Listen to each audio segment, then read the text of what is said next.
राजतन्त्रमा नि अनि नेकपा एमाले भन्ने पार्टी थियो, कांग्रेस भन्ने पार्टी थियो, थिएनन् थिए नि कि थिएनन्? थिएनन् पहिले। थिए नि के थिएनन्? राजतन्त्र आउँदाखेरि राजतन्त्रमा किन प्रजातन्त्र थियो। प्रजातन्त्र थियो। प्रजातन्त्र थियो।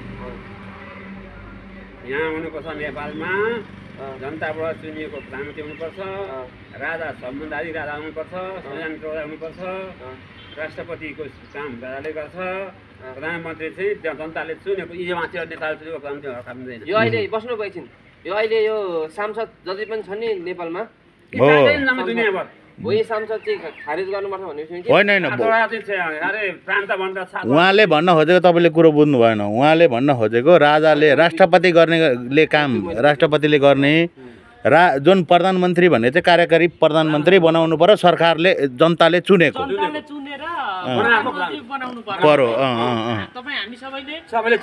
राजाले बनाउनु परेन।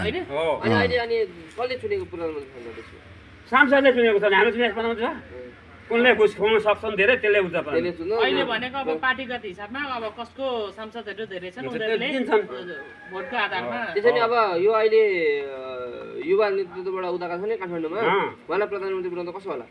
राम्रो काम गरे भने हुन्छ हामीले दिन राम्रो। बालेन भनेको बालेन बालेन शाहलाई प्रधानमन्त्री बनाउँदा हुन्छ।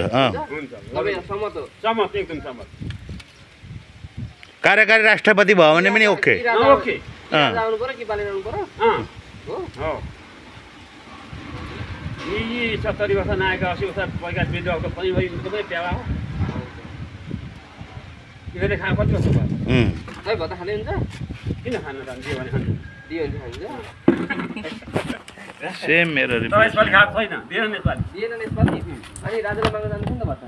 के जान्छु नि त अफिसमा एक दिन म। दामी